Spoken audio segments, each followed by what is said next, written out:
Selamat pagi, saya ucapkan untuk Ibu Silvi Kristina selaku dosen pengampu mata kuliah Intermediate Accounting 1. Pada hari ini, kami dari kelompok 2 ingin mempresentasikan tentang materi tentang PSAK 25, yaitu kebijakan akuntansi, perubahan estimasi akuntansi, dan kesalahan. Sebelum memulai presentasi, saya akan memperkenalkan anggota kelompok kami terlebih dahulu. Dimulai dari saya sendiri dengan NIM 2022-791 Putri Dwi Agustia, lalu ada Mutia Khairunnisa dengan NIM 2022-762, lalu ada Sally Marwanti Anggraini dengan NIM 2022-763, dan yang terakhir ada Diva Fatihah Salsabil dengan NIM 2022-764.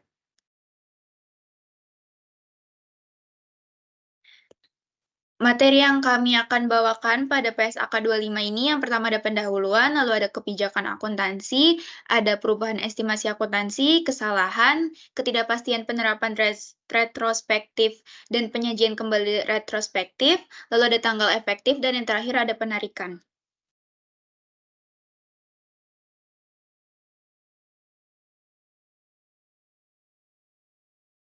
Baik, untuk presentasi pertama, materi akan saya bawakan. Yang pertama itu tentang pendahuluan. Di sini ada tujuan. Tujuan dari PSAK 25 ini adalah untuk menentukan kriteria dalam pemilihan dan perubahan kebijakan akuntansi. Lalu perlakuan akuntansi dan pengungkapan atas perubahan kebijakan akuntansi, perubahan estimasi akuntansi, dan koreksi kesalahan akuntansi. Lalu tujuannya juga untuk meningkatkan relevansi, keandalan, dan daya banding laporan keuangan. Lalu yang kedua di sini ada tujuannya pengungkapan kebijakan untuk kebijakan akuntansi, kecuali perubahan kebijakan akuntansinya sendiri karena sudah diatur dalam PSAK 1 tentang penyajian laporan keuangan.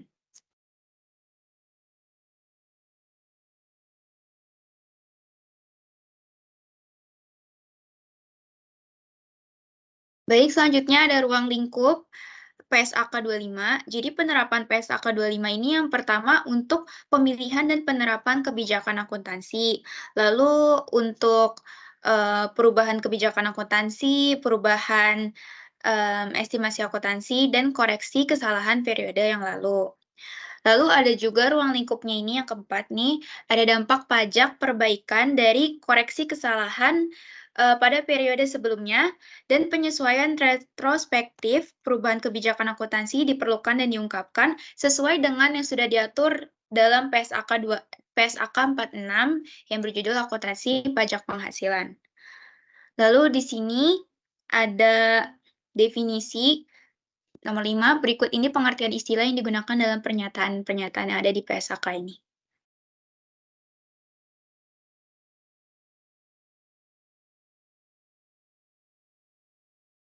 Oke, yang pertama di sini ada kebijakan akuntansi. Kebijakan akuntansi adalah prinsip, dasar, konvensi, peraturan, dan praktik tertentu yang diterapkan entitas dalam penyusunan dan penyajian laporan keuangan. Jadi dengan seperti yang kita ketahui, PSAK itu adalah pernyataan standar akuntansi keuangan, yang mana fungsi PSAK ini kan sebagai pedoman utama dalam menyusun laporan keuangan perusahaan. Jadi setiap perusahaan atau entitas itu mereka wajib hukumnya untuk menyajikan informasi laporan keuangan, dan seorang akuntan wajib untuk mengikuti format yang terdapat di standar akuntansi keuangan atau PSAK ini. Baik, selanjutnya ada definisi kesalahan periode lalu adalah penghilangan dari dan kesalahan pelaporan dalam laporan keuangan entitas untuk satu atau lebih periode lalu yang timbul dari kegagalan untuk mempergunakan atau kesalahpenggunaan informasi andal yang A. tersedia ketika laporan keuangan untuk periode tersebut disahkan untuk diterbitkan, dan yang B. Syarat rasional diharapkan dapat diperoleh dan dipergunakan dalam penyusunan dan penyajian laporan keuangan tersebut. Kesalahan semacam ini termasuk dampak kesalahan perhitungan matematis, kesalahan penerapan kebijakan akuntansi, kekeliruan atau oversights, atau kesalahan interpretasi fakta dan kecurangan. Baik, selanjutnya ada definisi dari material.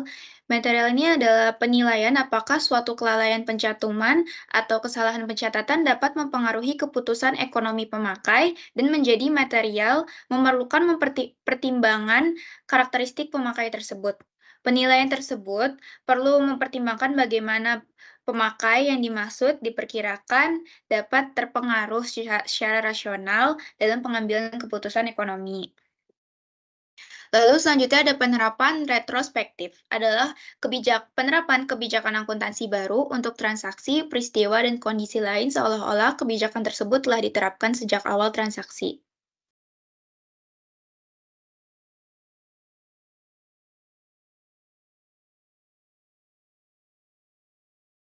Selanjutnya ada definisi penerapan prospektif.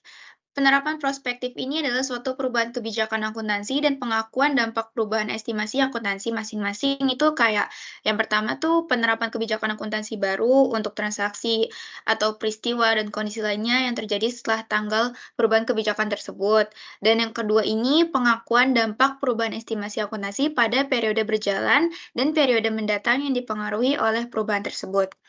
Lalu selanjutnya ada definisi penyajian kembali retrospektif. Ini adalah koreksi pengakuan, pengukuran, dan pengungkapan jumlah unsur-unsur laporan keuangan yang seolah-olah kesalahan periode lalu itu tidak pernah terjadi. Selanjutnya ada standar akuntansi keuangan atau SAK. Ini adalah pernyataan standar akuntansi keuangan atau PSAK, interpretasi standar akuntansi keuangan atau ISAK, dan produk standar lain yang dikeluarkan oleh Dewan Standar Akuntansi Keuangan, yaitu Ikatan Akuntan Indonesia atau DSAK-IAI.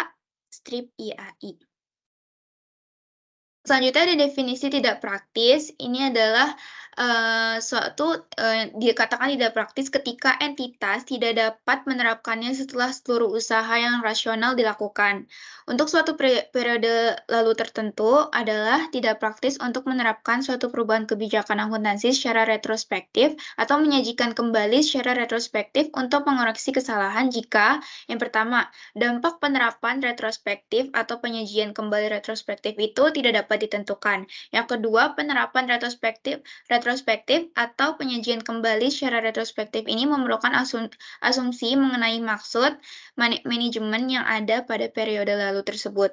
Lalu yang ketiga, penerapan retrospektif atau penyajian kembali retrospektif memerlukan estimasi signifikan atas jumlah yang tidak mungkin untuk membedakan secara objektif informasi mengenai estimasi yang yang pertama, menyediakan bukti atas keadaan yang ada pada tanggal di mana jumlah tersebut diakui, diukur, atau diungkapkan, dan yang kedua, akan tersedia ketika laporan keuangan periode lalu disahkan untuk diterbitkan dari informasi lain.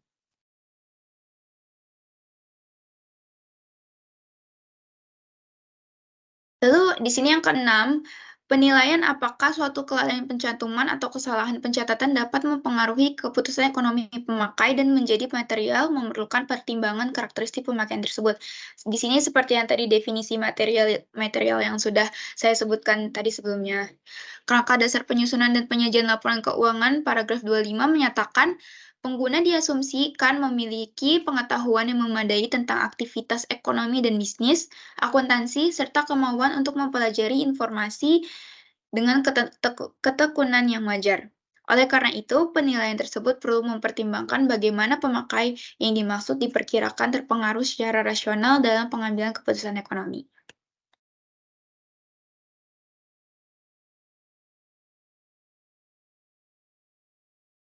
Lalu di sini ada bagian dari kebijakan akuntansi, pemilihan dan penerapan kebijakan akuntansi. Tadi kita udah sebutkan kan, kebijakan akuntansi itu kan adalah prinsip, dasar, konvensi, peraturan, dan praktik tertentu yang diterapkan entitas dalam penyusunan dan penyajian laporan keuangan. Dan ini akan mempengaruhi pengakuan, pengukuran, dan penyajian atas elemen seperti aset, liabilitas, ekuitas, pendapatan, dan beban pada laporan keuangan. Akan lebih jelas lagi akan saya bacakan di sini. Nomor 7, ketika suatu SAK secara spesifik berlaku untuk suatu transaksi, peristiwa, atau kondisi lainnya, kebijakan akuntansi yang diterapkan untuk item tersebut menggunakan SAK yang bersangkutan dan mempertimbangkan panduan aplikasi SAK yang relevan. Nomor 8, SAK menentukan kebijakan akuntansi untuk untuk menghasilkan laporan keuangan yang berisi informasi relevan dan andal atas transaksi, peristiwa, dan kondisi lainnya. Kebijakan akuntansi tersebut tidak perlu diterapkan ketika dampak penerapannya tidak material. Namun, hal yang tidak tepat untuk membuat atau membiarkan ketidaktepatan, penyimpangan dari SAK untuk mencapai suatu penyajian tertentu atas posisi keuangan, kinerja keuangan, atau arus kas.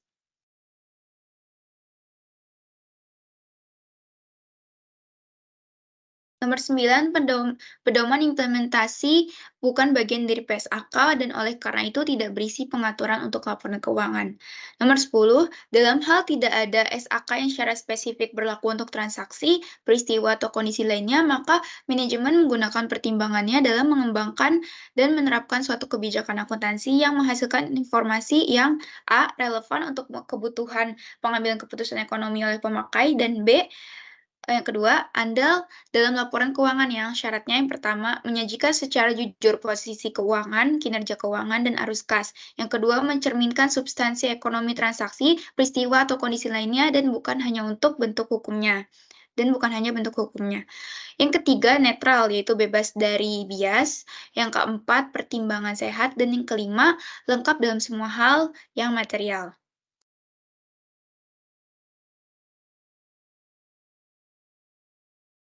Poin 11, dalam membuat pertimbangan yang dijelaskan di paragraf 10 tadi, manajemen mengacu dan mempertimbangkan keterterapan dari sumber-sumber berikut ini sesuai dengan urutan menurun.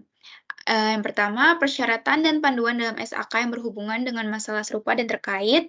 Yang kedua, definisi, kriteria pengakuan, dan konsep pengukuran untuk aset, liabilitas, penghasilan, dan beban dalam kerangka dasar penyusunan dan penyajian laporan keuangan.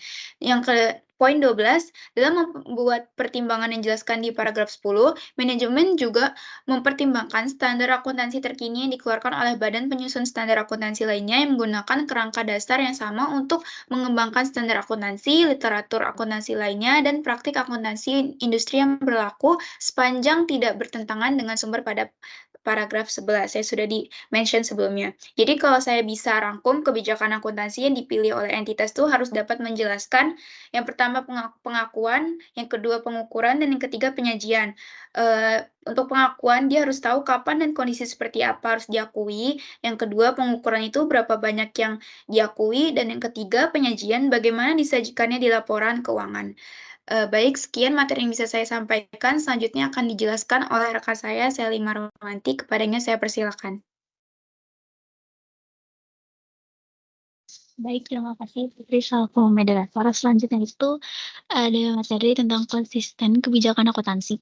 Nah, yang ke-13 ini entitas memilih dan menerapkan kebijakan akuntansi secara konsisten untuk transaksi, peristiwa, dan kondisi lainnya yang serupa kecuali PSAK secara spesifik mengatur atau mengizinkan kelompok item-item di mana kebijakan akuntansi yang berada adalah hal yang mungkin sesuai dengan keadaan.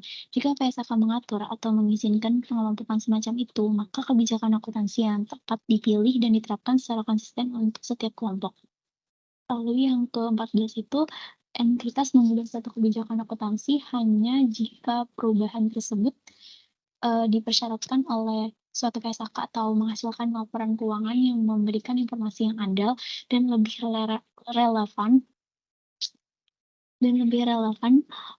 tentang dampak transaksi, peristiwa, atau kondisi lainnya terhadap posisi keuangan, kinerja keuangan, atau arus kas entitas. Lalu selanjutnya itu yang ke-15, pemakaian laporan keuangan perlu untuk mampu membandingkan laporan keuangan entitas sepanjang waktu untuk mengidentifikasi kecenderungan dalam posisi keuangan, kinerja keuangan, dan arus kasnya. Oleh karena itu, kebijakan akuntansi yang sama diterapkan pada setiap periode dan dari suatu periode dengan periode berikutnya, kecuali suatu perubahan kebijakan akuntansi memenuhi kriteria pada paragraf 14. Lalu selanjutnya yang ke-16, berikut ini bukan merupakan perubahan kebijakan akuntansi. Yang pertama itu penerapan suatu kebijakan akuntansi untuk transaksi, peristiwa, atau kondisi lainnya yang berbeda secara substansi daripada yang terjadi sebelumnya, dan penerapan suatu kebijakan akuntansi baru untuk transaksi, peristiwa, atau kondisi lainnya yang tidak pernah terjadi sebelumnya atau tidak material. Lalu yang ke-17 itu penerapan awal suatu kebijakan untuk menilai kembali aset sesuai dengan PSAK 16, aset tetap atau PSAK 19, aset tidak berwujud adalah suatu perubahan dalam kebijakan akuntansi yang berhubungan dengan suatu relevan sesuai dengan PSAK 16 atau PSAK 19, bukan sesuai dengan pernyataan ini. Yang ke-18 itu paragraf 19 sampai 31 tidak diterapkan untuk perubahan kebijakan akuntansi yang dijelaskan di paragraf 17. Lalu selanjutnya itu penerapan perubahan kebijakan akuntansi yang ke-19 bergantung dari paragraf 23. Yang pertama, entitas mencatat perubahan kebijakan akuntansi akibat dari penerapan awal suatu PSAK sebagaimana yang diatur dalam ketentuan transaksinya bisa ada dalam PSAK tersebut, dan entitas mengubah kebijakan akuntansi untuk penerapan awal suatu PSAK yang tidak mengatur ketentuan transisi untuk perubahan tersebut atau perubahan kebijakan akuntansi secara sukarela ditetapkan secara retrospektif. Lalu yang ke-20 itu, untuk tujuan dalam pernyataan ini, penerapan ini PSAK bukan merupakan perubahan kebijakan akuntansi yang bersifat sukarela. Dan yang ke-21 ini, dalam hal PSAK tidak secara spesifik diterapkan untuk transaksi, peristiwa, atau kondisi lainnya, maka manajemen sesuai paragraf 12 menerapkan sesuatu kebijakan akuntansi terkini yang dikeluarkan oleh Badan Pemutar Standar Akuntansi lain yang menggunakan kerangka konseptual yang sama dalam mengembangkan standar akuntansi. Jika selanjutnya pengaturan atau pronouncement tersebut di amandemen, entitas memilih untuk mengubah suatu kebijakan akuntansi, maka perubahan tersebut dicatat dan diungkapkan sebagai perubahan kebijakan akuntansi yang bersifat sukarela. Nah, selanjutnya penerapan retrospektif yang ke-22 bergantung dari paragraf 23. Ketika perubahan kebijakan akuntansi diterapkan secara retrospektif sesuai dengan paragraf 19A atau 19B, maka entitas menyesuaikan saldo awal setiap komponen ekuitas yang terpengaruh untuk periode sajian paling awal dan jumlah komparatif lainnya diungkapkan untuk setiap periode sajian seolah-olah kebijakan akuntansi baru tersebut sudah diterapkan sebelumnya. Lalu selanjutnya keterbatasan penerapan retrospektif yang ke-23. Ketika penerapan retrospektif disyaratkan oleh paragraf 19A atau 19B, maka perubahan kebijakan akuntansi diterapkan secara retrospektif kecuali sepanjang tidak praktis untuk menentukan dampak periode spesifik atau dampak kumulatif perubahan tersebut. Lalu yang ke-24, ketika tidak praktis untuk menentukan dampak periode spesifik akibat perubahan kebijakan akuntansi dalam informasi komparatif untuk suatu atau lebih periode sajian, maka entitas menerapkan kebijakan akuntansi baru untuk jumlah tercatat aset dan liabilities pada awal periode paling awal, di mana penerapan retrospektif adalah praktis, mungkin periode berjalan, dan mungkin penyesuaian saldo awal setiap komponen ekuitas yang terpengaruh untuk periode itu. Lalu yang ke-25 itu ketika tidak praktis untuk menentukan dampak kumulatif daripada awal periode berjalan, penerapan kebijakan akuntansi baru untuk seluruh periode lalu, maka entitas menyesuaikan informasi komparatif untuk menerapkan kebijakan akuntansi baru secara prospektif dari tanggal paling awal yang dapat diterapkan. Nah, selanjutnya yang ke-26 itu ketika entitas menerapkan kebijakan akuntansi baru secara retrospektif, maka entitas menerapkan kebijakan akuntansi baru tersebut untuk informasi komparatif untuk periode lalu ke belakang sejauh mungkin praktis. Penerapan retrospektif untuk periode lalu adalah tidak praktis kecuali praktis untuk menentukan dampak kumulatif atas jumlah awal dan akhir laporan posisi keuangan untuk periode itu. Jumlah yang dihasilkan dari penyesuaian terkait dengan periode sebelum periode sajian laporan keuangan menyesuaikan saldo awal setiap komponen ekuitas yang terpengaruh dari periode sajian paling awal, biasanya menyesuaikan dilakukan atas saldo laba. Namun penyesuaian dapat dilakukan ke komponen ekuitas lainnya, misalnya untuk mematuhi suatu PSAK. Nah, informasi lain mengenai periode lalu seperti ringkasan data keuangan historis juga disesuaikan ke belakang sejauh mungkin dapat dilakukan dengan praktis. Yang ke-27 itu ketika tidak praktis bagi entitas untuk menerapkan kebijakan akuntansi baru secara retrospektif karena entitas tidak dapat menentukan dampak kumulatif penerapan kebijakan untuk periode lalu, maka entitas sesuai paragraf 25 menerapkan kebijakan baru secara retrospektif mulai dari periode paling awal yang dapat dipraktikkan oleh karena itu porsi penyesuaian kumulatif atas aset, liabilities, dan equity yang timbul sebelum tanggal itu diabaikan. Perubahan kebijakan akuntansi bahkan diizinkan jika tidak praktis untuk menerapkan kebijakan secara perspektif terhadap periode lalu yang manapun. Paragraf 50 sampai 53 memberikan panduan ketika tidak praktis untuk menerapkan kebijakan akuntansi baru untuk satu atau lebih periode lalu. Terima kasih. Selanjutnya saya serahkan kembali ke moderator.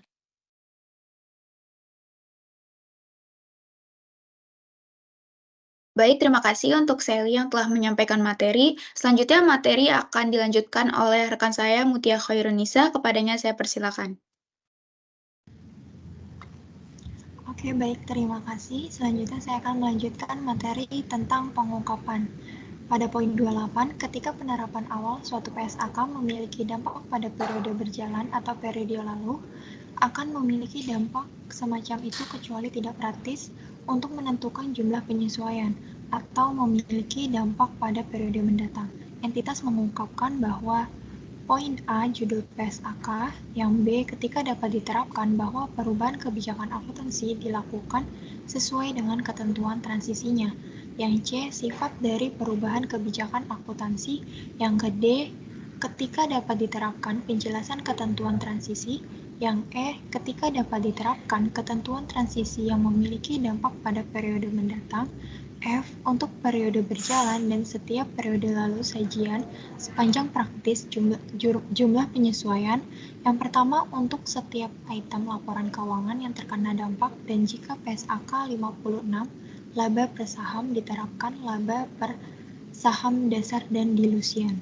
Yang G jumlah penyesuaian terkait dengan periode-periode sebelum disajikan dan yang H, jika penerapan retrospektif diisyaratkan oleh paragraf 19A dan 19B tidak praktis untuk suatu periode lalu tertentu atau periode-periode sebelum disajikan, keadaan yang mendorong keberadaan kondisi itu dan penjelasan bagaimana dan mulai kapan perubahan kebijakan akuntansi diterapkan, maka laporan keuangan periode selanjutnya tidak perlu mengulang pengungkapan di atas.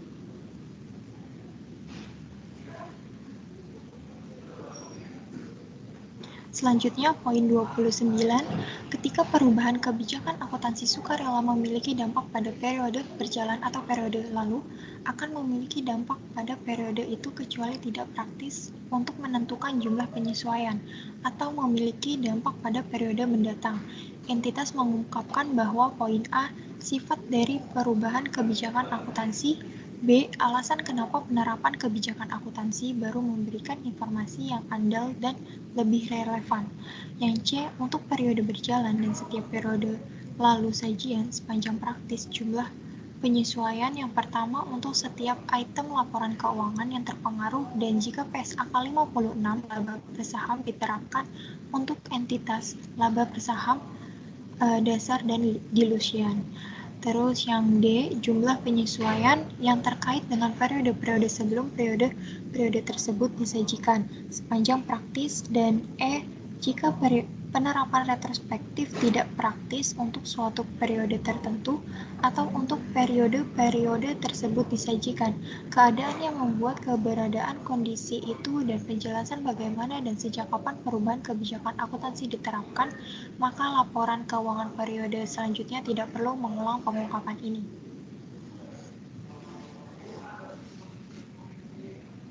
Selanjutnya, poin ke-30, yaitu ketika entitas belum menerapkan suatu PSAK baru yang telah diterbitkan tetapi belum efektif berlaku, maka entitas mengungkapkan fakta ini dan informasi relevan yang dapat diestimasi secara wajar atau dapat diketahui untuk menilai dampak yang mungkin atas penerapan PSAK baru tersebut pada laporan keuangan pada periode awal penerapannya. Selanjutnya, poin ke-31 yaitu sesuai dengan paragraf 30 sebelumnya, entitas mempertimbangkan mengungkapkan bahwa judul PSAK baru yang B, sifat perubahan standar yang belum berlaku efektif atau perubahan kebijakan akuntansi. Yang C, tanggal di mana penerapan PSAK disyaratkan. Yang D, tanggal di mana entitas berencana untuk menerapkan PSAK awalnya. Dan E, apakah yang pertama itu didiskusi perkiraan dampak penerapan awal PSAK yang atas laporan keuangan, atau yang kedua yaitu jika dampak tidak dapat diketahui atau diestimasi secara wajar pernyataan atas hal itu.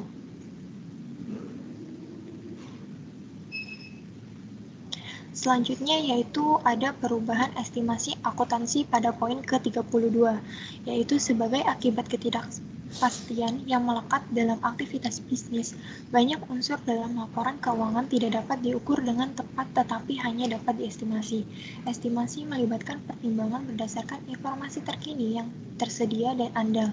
Misalnya, estimasi mungkin diperlukan untuk yang pertama, piutang tidak tertagih, persediaan yang rusak, nilai wajar aset keuangan atau liabilitas kenangan, umum manfaat atau ekspektasi pola konsumsi manfaat ekonomi masa mendatang yang melekat pada aset yang didepresiasikan, dan yang terakhir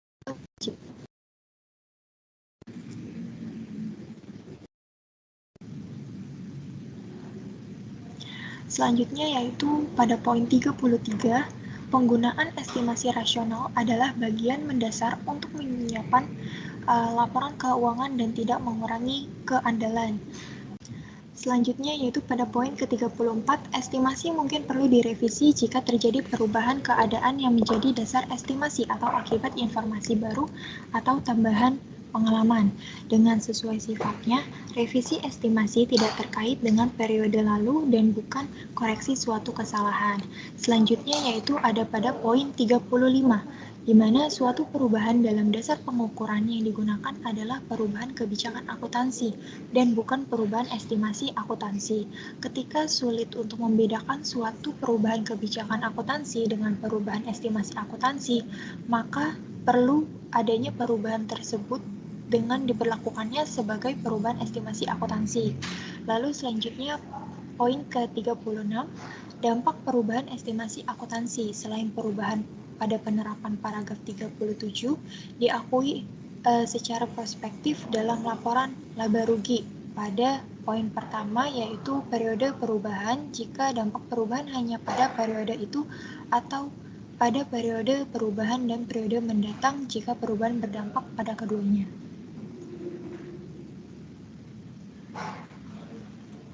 Selanjutnya pada poin ke-37, di mana sepanjang perubahan estimasi akuntansi mengakibatkan perubahan aset dan liabilitas atau terkait dengan suatu item ekuitas.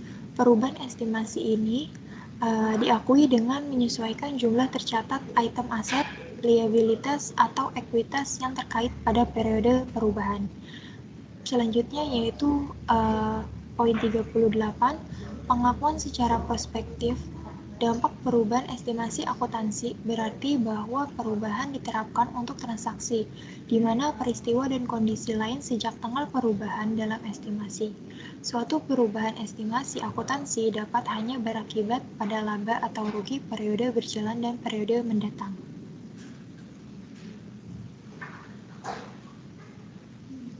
Selanjutnya yaitu pada poin 39, entitas mengungkapkan sifat dan jumlah perubahan estimasi akuntansi yang berdasarkan atau diperkirakan akan berdampak pada periode mendatang, kecuali pengungkapan dampak pada periode mendatang tidak praktis untuk mengestimasi dampak itu.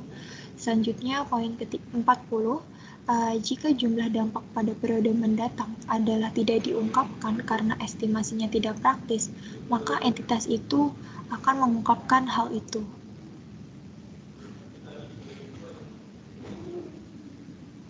Selanjutnya pada poin 41, kesalahan dapat timbul dalam pengakuan pengukuran, penyajian, atau pengungkapan unsur-unsur laporan keuangan, di mana laporan keuangan tidak sesuai dengan SAK jika mengandung kesalahan material atau tidak material yang disengaja untuk mencapai suatu penyajian laporan posisi keuangan, kinerja keuangan, atau arus kas tertentu. Selanjutnya yaitu ada pada poin 42, di mana entitas mengoreksi kesalahan material periode lalu secara retrospektif pada laporan keuangan lengkap pertama yang diterbitkan setelah ditemukannya dengan menyajikan kembali jumlah komparatif untuk periode lalu sajian di mana kesalahan terjadi atau jika kesalahan terjadi menyajikan kembali saldo awal aset, liabilitas, dan ekuitas untuk periode lalu sajian paling awal.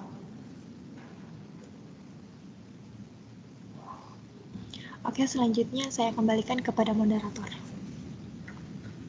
Baik, terima kasih kepada Mutia yang telah menyampaikan materi. Selanjutnya materi akan dilanjutkan oleh rekan saya Diva. Kepadanya saya persilakan.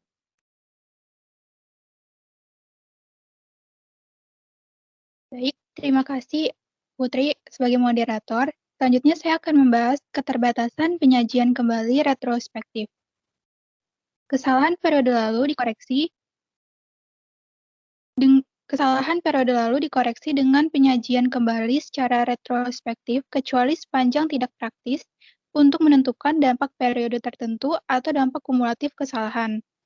Ketika tidak praktis untuk menentukan dampak periode tertentu dari kesalahan pada informasi komparatif untuk satu atau lebih periode sajian, maka entitas menyajikan kembali saldo pembuka aset, liabilities, dan ekuitas untuk periode paling awal di mana penyajian kembali retrospektif adalah praktis.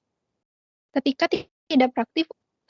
tidak praktis untuk menentukan dampak kumulatif pada awal periode berjalan dari kesalahan pada semua periode lalu, maka entitas menyajikan kembali informasi komparatif untuk mengoreksi kesalahan secara prospektif dari tanggal paling praktis. Koreksi kesalahan periode lalu tidak termasuk dari laporan laba rugi pada periode di mana kesalahan ditemukan. Informasi sajian atas periode lalu termasuk ringkasan data keuangan historis disajikan kembali sejauh mungkin adalah praktis.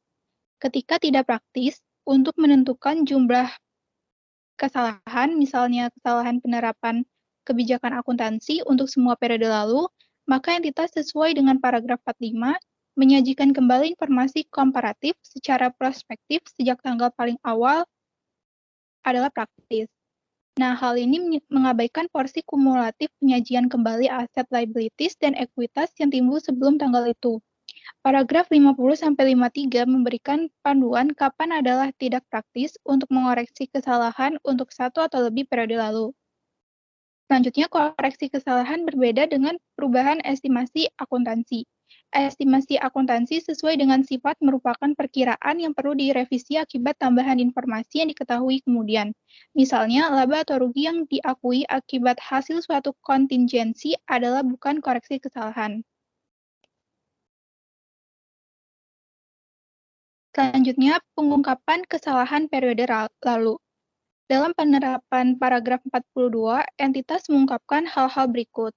A. Sifat kesalahan periode lalu, dan B. Untuk setiap periode sajian sepanjang praktis dan jumlah koreksi.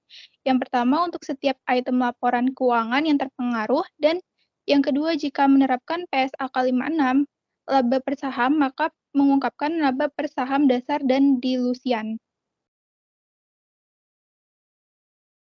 C. Jumlah koreksi pada awal periode sajian paling awal, dan jika penyajian kembali retrospektif tidak praktis untuk suatu periode tertentu, keadaan yang membuat keberadaan kondisi itu dan penjelasan bagaimana dan sejak kapan kesalahan telah dikoreksi.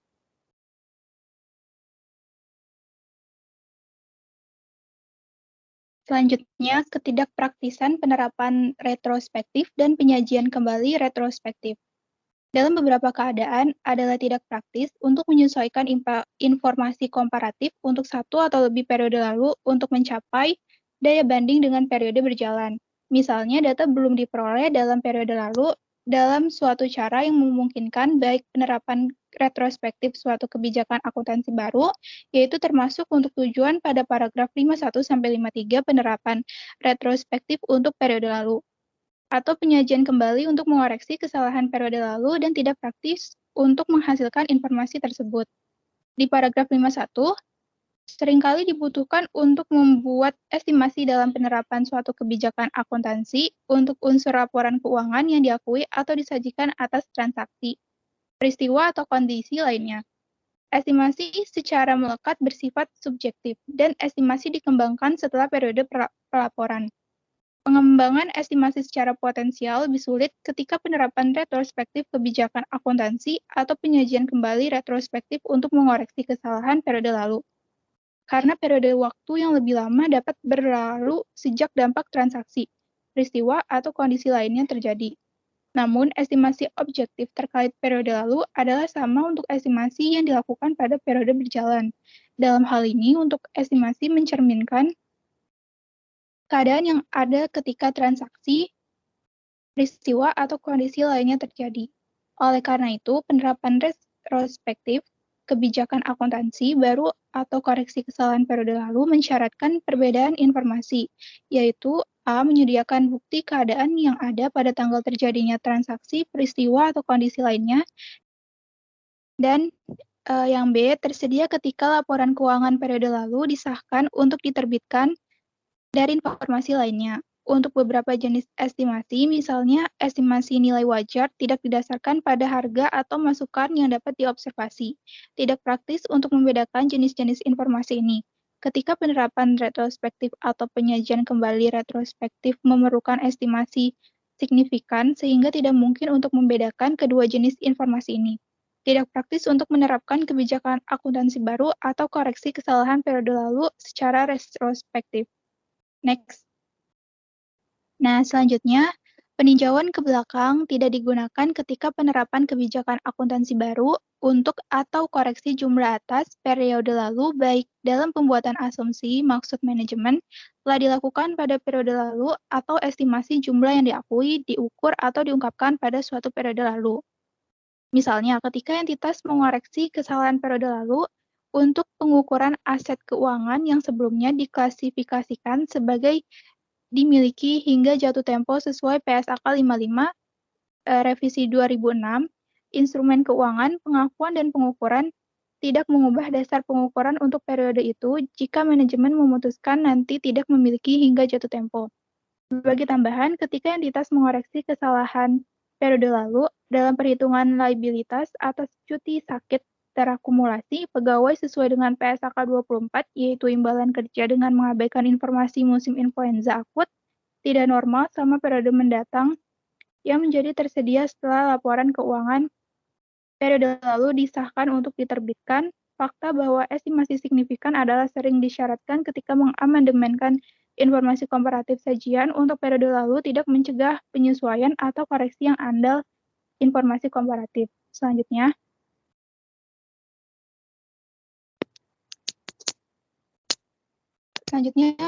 saya akan bahas tanggal efektif dan penarikan.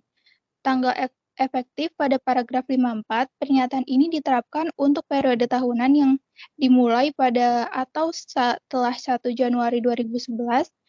Penerapan dini dianjurkan. Jika entitas menerapkan pernyataan ini untuk periode tahunan yang dimulai sebelum 1 Januari 2011, maka entitas mengungkapkan fakta itu. Selanjutnya, penarikan.